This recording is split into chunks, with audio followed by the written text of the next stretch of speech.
Good afternoon, everybody. How are we? It's a newsy day indeed.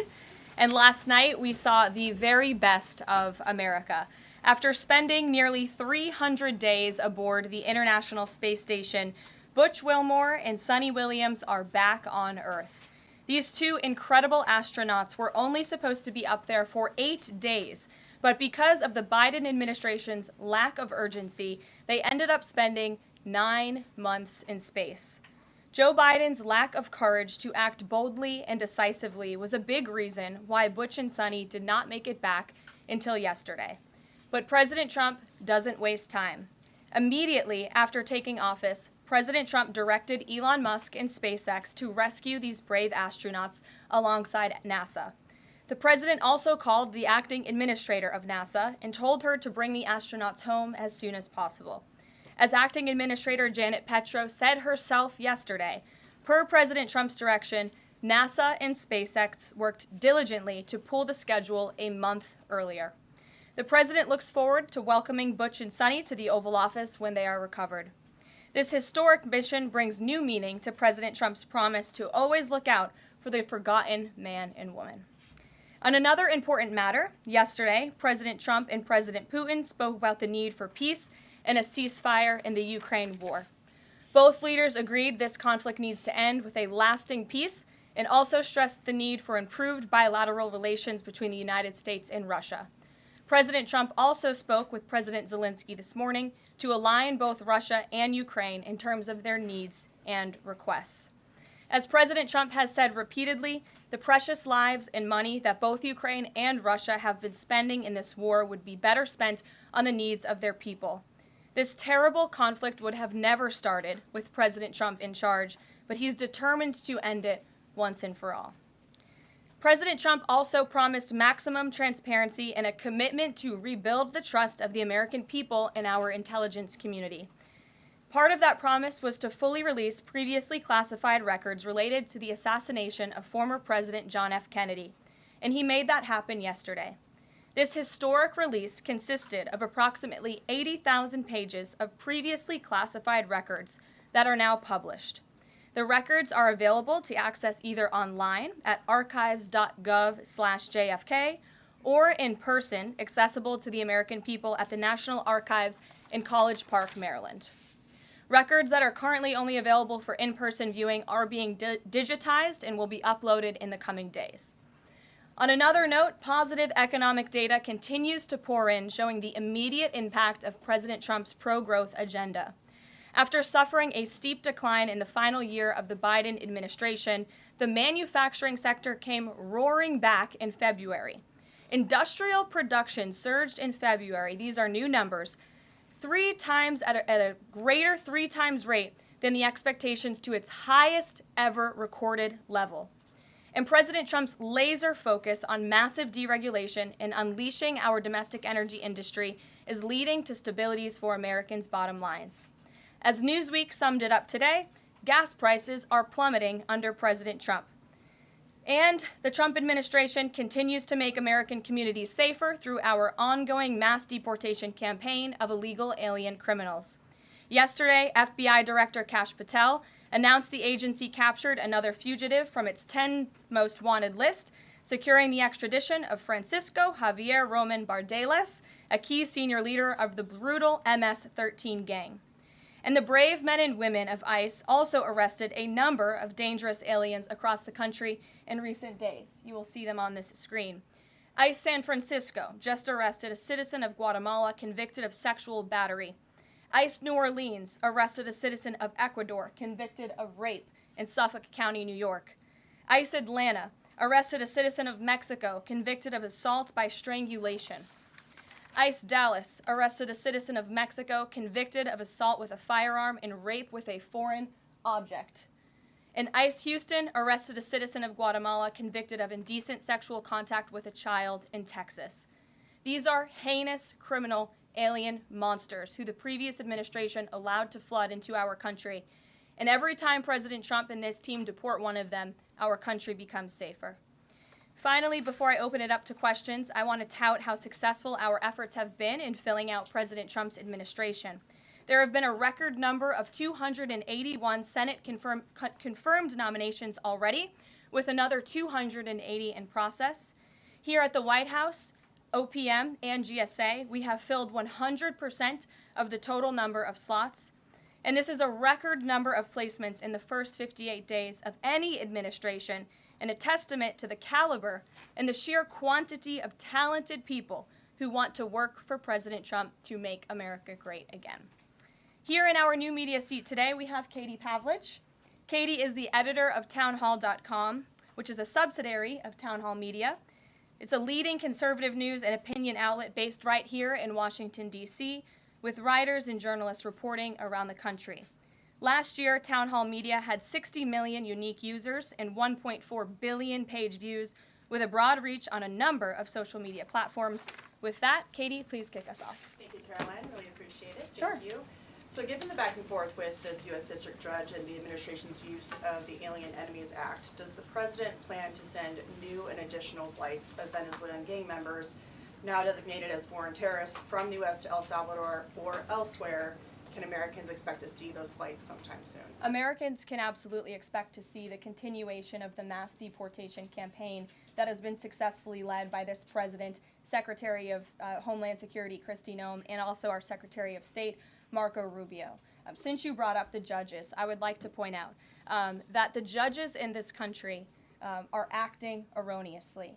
We have judges who are acting as partisan activists from the bench. They are trying to dictate policy from the President of the United States. They are trying to clearly slow walk this administration's agenda, and it's unacceptable. As the President said last night, we will continue to comply with these court orders. We will continue to fight these battles in courts, but it's incredibly apparent that there is a concerted effort by the far left to judge shop, to pick judges who are clearly acting as partisan activists from the bench in an attempt to derail this president's agenda. We will not allow that to happen. And not only are they usurping the will of the president and the chief executive of our country, but they are undermining the will of the American public, tens of millions of Americans who duly elected this president to implement the policies that are coming out of this White House. And then one more question. Senate Minority Leader Chuck Schumer said yesterday that he was united with Democrats in working against Americans who, quote, their attitude is, I made my money all by myself, how dare your government take my money from me?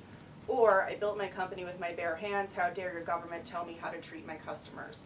What is the president's response to this, given his upcoming tax agenda and need to work on Capitol Hill? Well, we certainly hope that Democrats all of a sudden are for more money in the pockets of the American public. The president has made it incredibly clear that he is committed to tax cuts. He is committed to passing a big reconciliation package later this year, ending no taxes on tips, taxes on overtime, no taxes on Social Security for our hardworking seniors. And we encourage everybody on Capitol Hill to support that when it comes to the finish line, especially Democrats who clearly need a boost from the American public right now. Their approvals are at an all-time record low.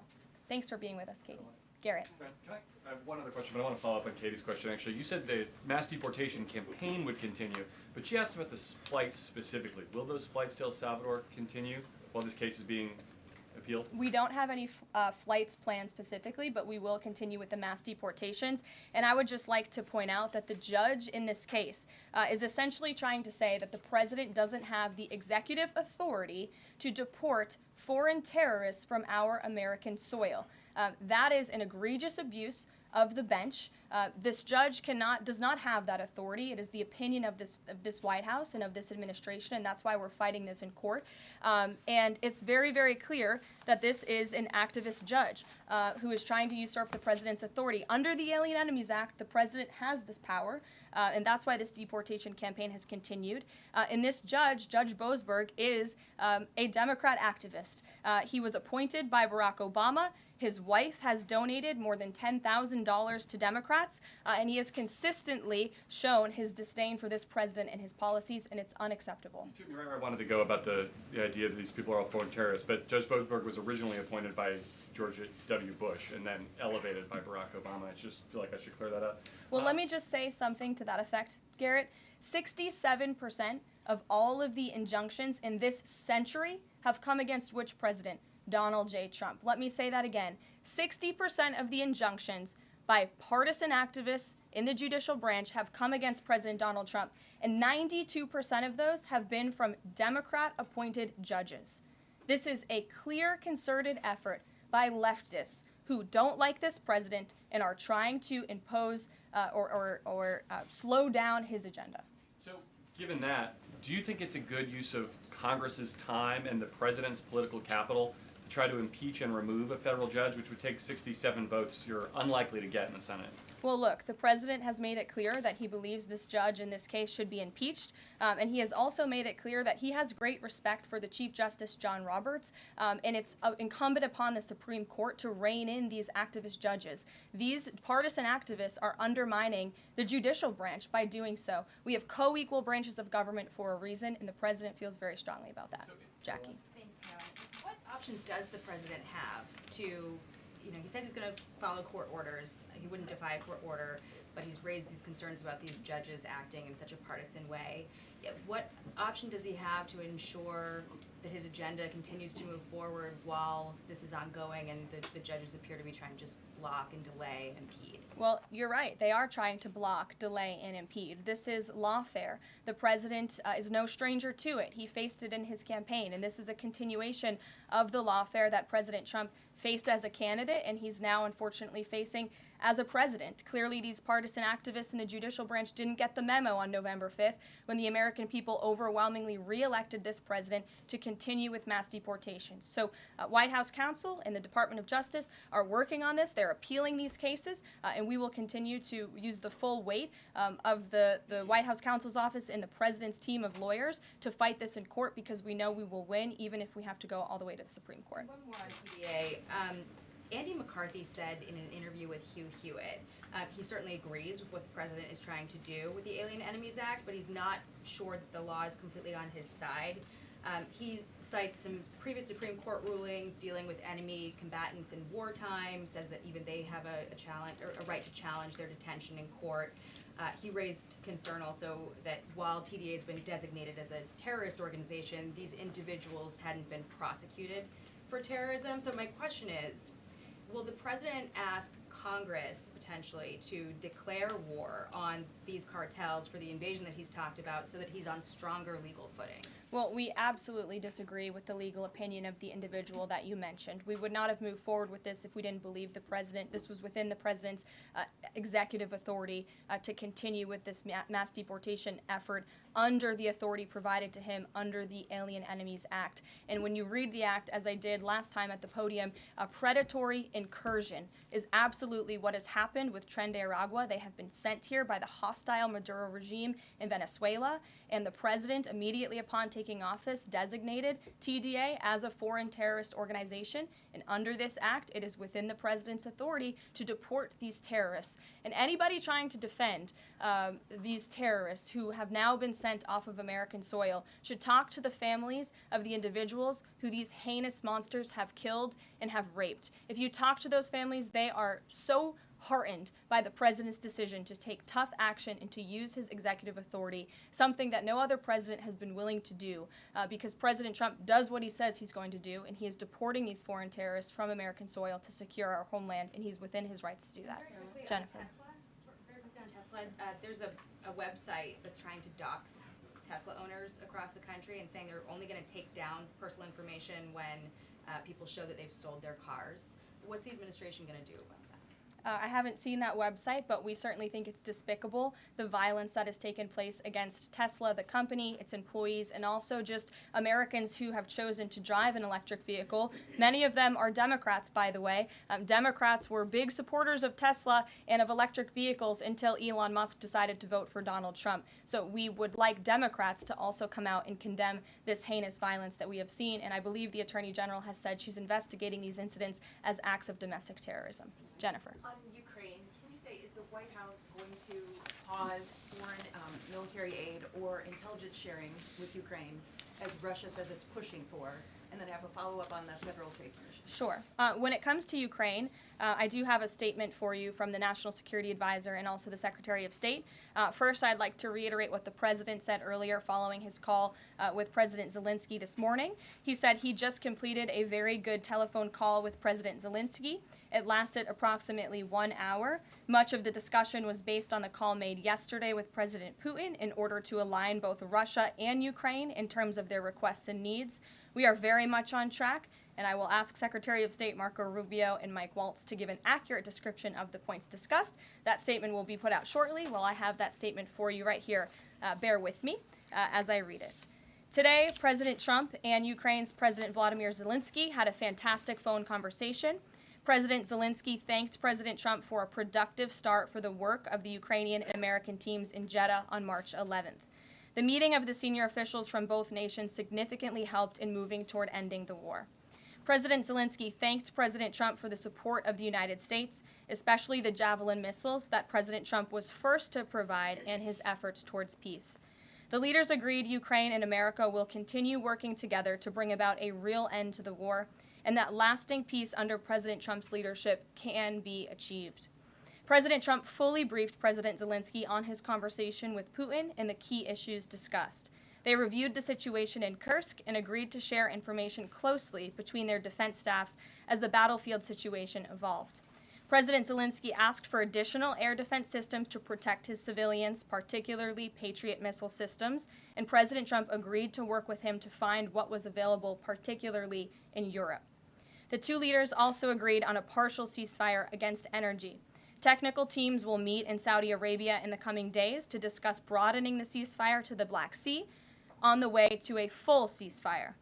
They agreed this could be the first step toward the full end of the war and ensuring security. President Zelensky was grateful for the president's leadership in this effort and reiterated his willingness to adopt a full ceasefire. President Trump also discussed Ukraine's electrical supply and nuclear power plants. He said that the United States could be very helpful in running those plants with its electricity and utility expertise. American ownership of those plants would be the best protection for that infrastructure and support for Ukrainian energy infrastructure.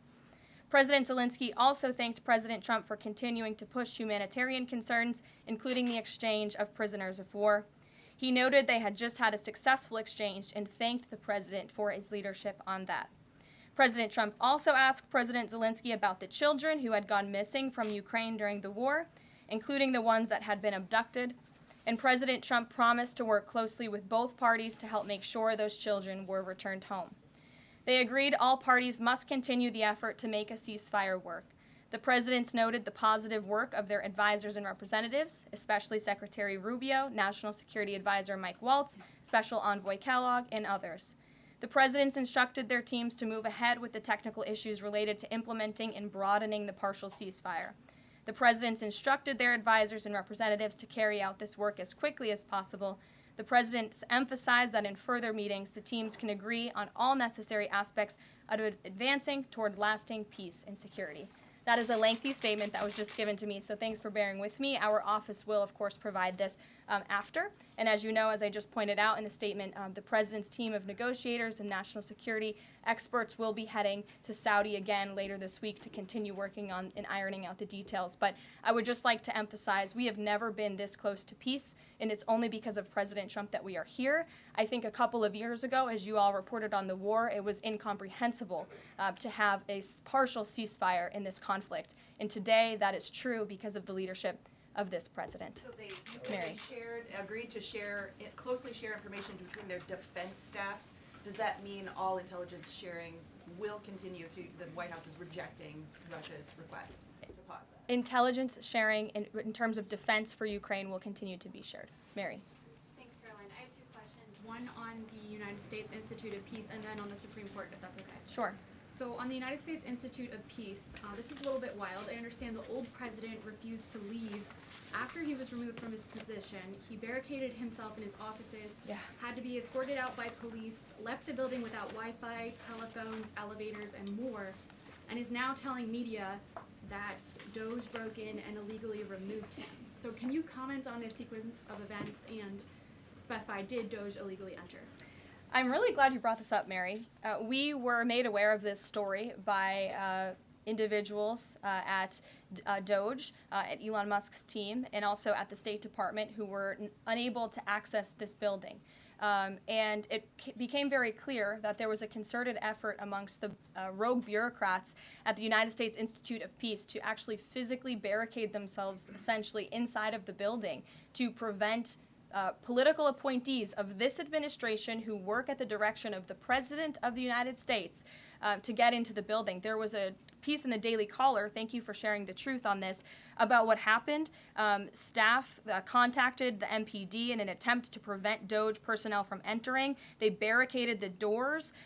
They also disabled telephone lines, internet connections, and other IT infrastructure within the building. They distributed flyers internally, encouraging each other to basically prevent these individuals from accessing the building. I use this to say this is what Doge and this administration is facing. It's a resistance from bureaucrats who don't want to see change in this city.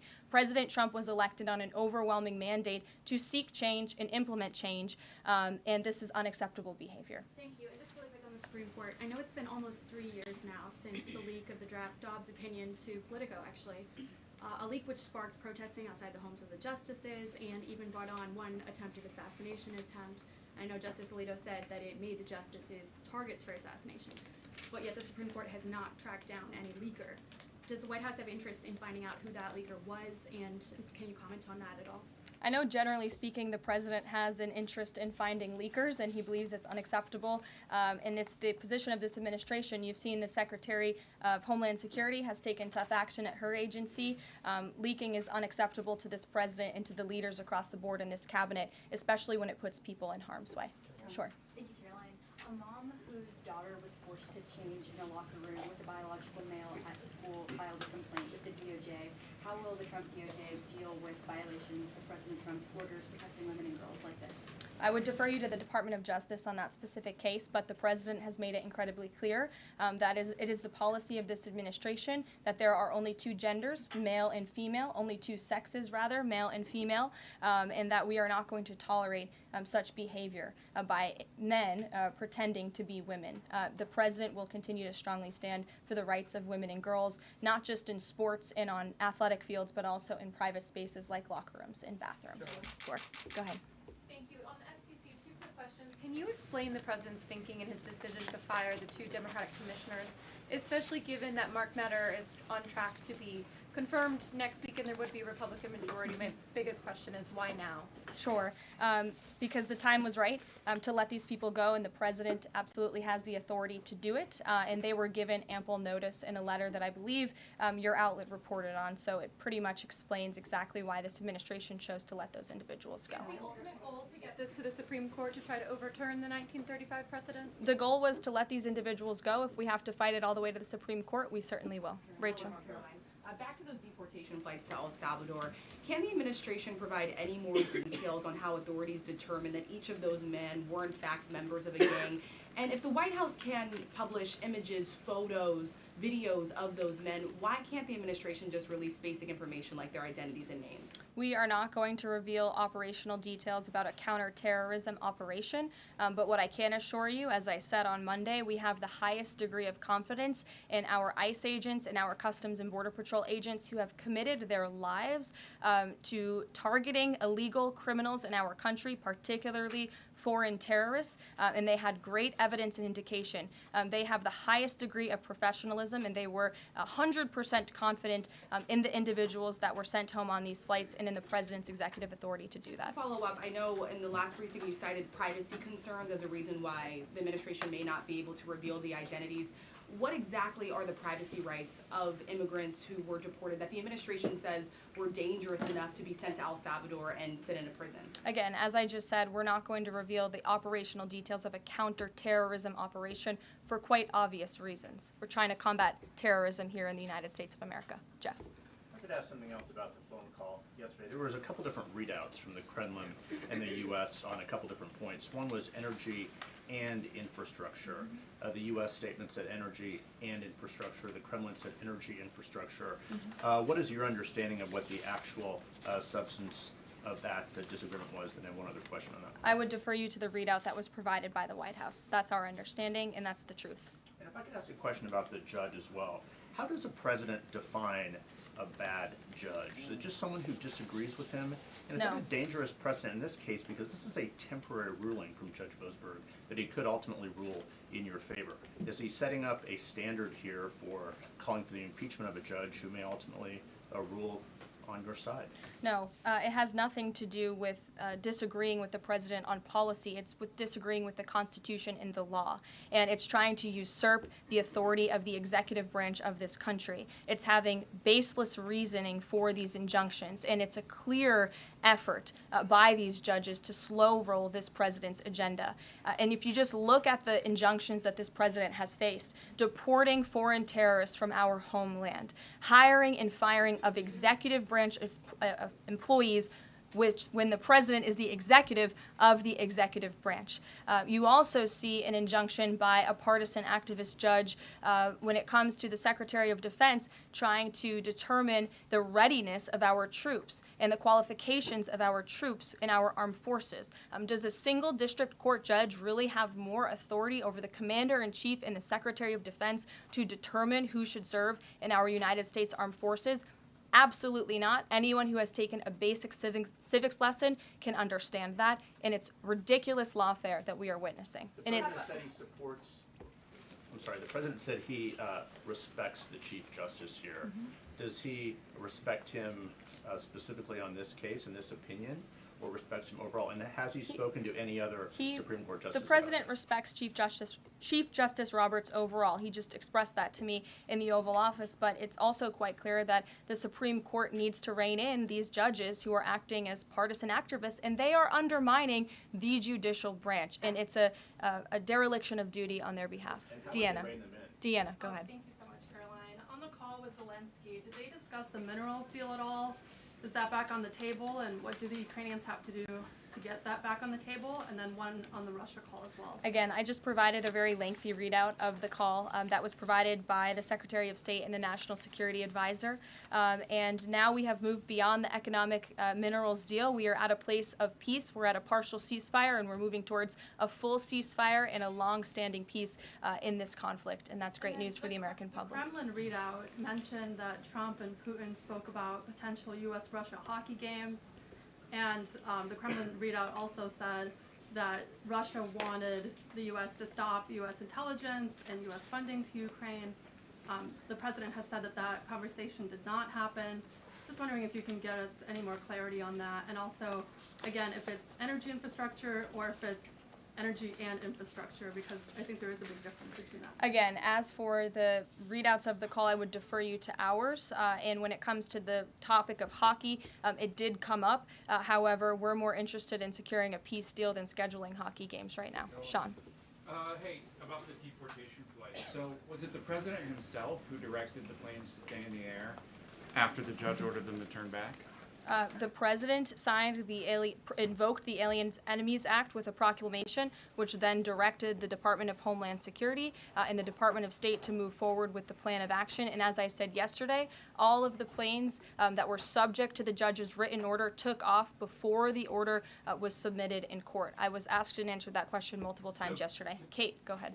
Is the president still considering pressuring Russia with sanctions or tariffs to try to get a full ceasefire? And is there any kind of deadline or timeline that the White House has in mind for when that pressure might ramp up? Again, the president had a nearly 2-hour-long call with President Putin yesterday. We provided a readout of that call, and we have his negotiating team heading to the Middle East this week to continue these discussions in regards to sanctions and any other details. I'm not going to give a readout of those from this podium. And on TikTok, is Oracle the leading contender for a deal? And would the U.S. back a deal that keeps TikTok's algorithm and the underlying technology still in Chinese hands? As President Trump does so well, we don't get ahead of ourselves when we are in the midst of the art of the deal. So when the president and this team are ready to announce a deal on TikTok, which is a high priority for the president, we will make that known. I've seen that reporting, but I'm not going to comment on it just yet. Sure, go ahead.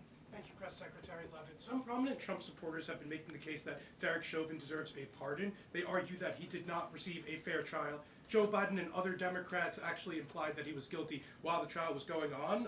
BLM rioters had these jurors under immense threat and pressure. Mainstream media, frankly, many news outlets here today are complicit here. They chose to ignore the autopsy report. They chose to ignore the full body camera footage. They decided to slander Derek Chauvin as a racist cop instead. Does the administration believe Derek Chauvin received a fair trial, and will they consider a pardon moving forward? The president has been asked and answered this question. He said it's not something he's considering at this time. Philip. Thank you. Two questions. First, just a follow-up on the readouts from those calls. When it comes to the discrepancies between the U.S. and Russian readout of that call between President Trump and Putin, is it the president's assessment that something is getting lost in translation, or does he believe that the Russians are trying to play games here? Nope. The president believes in his team that put the readout out, and he also put his own out on Truth Social. We've been incredibly transparent about all of the president's calls with foreign leaders, and again, I would defer you to the readout. And then following up Michael. on...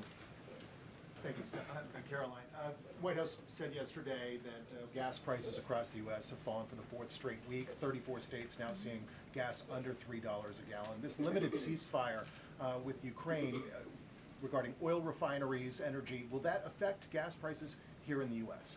Well, it's certainly the president's hope that gas prices will continue to fall, and he's working every single day to ensure that we do. As you just mentioned, there's been very encouraging data. Inflation is cooling and gas prices are falling. The president has established a National Energy Dominance Council, and it's ultimately the president's goal. And this administration is working hard on it every single day to increase our energy production right here in the United States of America, to have it Trump energy boom like we saw in our first term, which will not only lead to lower fuel prices here at home, but also lessen the rate of inflation that was created by the previous administration. One more on Tesla, Caroline.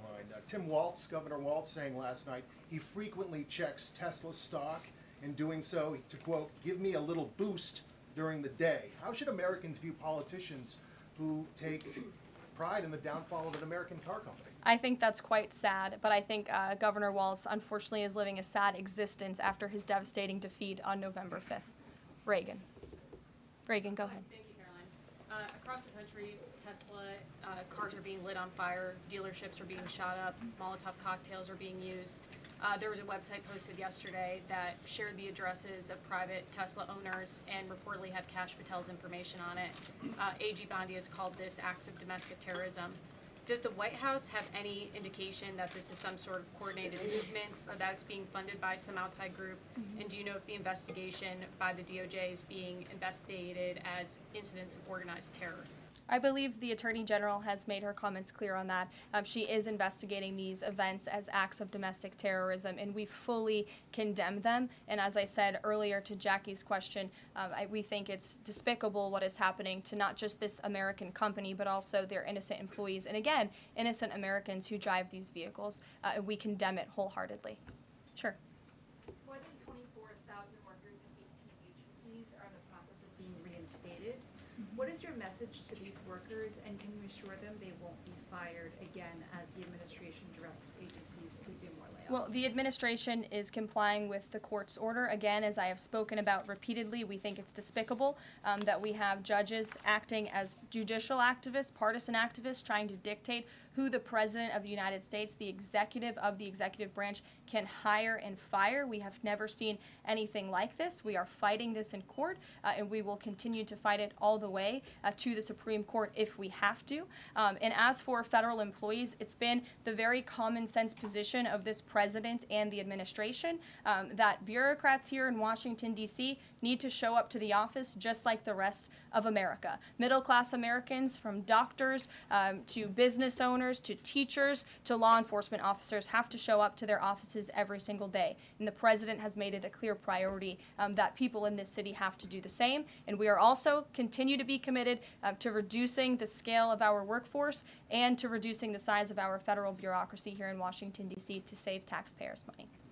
Annie, go ahead. Thanks so much. In the statement that you read, you referenced the president's interest in helping return Ukrainian children to their parents, to their families.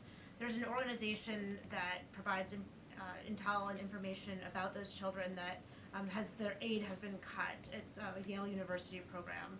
that used foreign aid. And I'm curious if, as part of this new thinking with Ukraine, that aid might be unfrozen. I have no updates about that or that specific program at this time. Karen. Thanks, Caroline. Just to follow up on your answer to the question on the minerals deal, you said that the White House has moved beyond the minerals deal. What does that mean? Is that no longer on the table? Nope. It means the minerals deal was that first set of framework that you all saw in that very public meeting with President Zelensky and President Trump in the Oval Office. We are now focused on a long-term peace agreement. As you know, on that deal, or that meeting between President Zelensky and President Trump, the Ukrainian president at the time wasn't talking about a greater peace deal. We are now at that place where we are talking about that. So we've moved beyond just the economic minerals deal framework, and we're looking at a lasting ceasefire. Right now we're at a partial ceasefire, but again, the president is sending his highly skilled, intelligent, and experienced team to Saudi Arabia later this week to continue fighting for peace in this conflict. And I would just reiterate one more time, we have never been closer to peace than we are today. Thank you very much, everybody. We'll see you later. Carol, you got the question?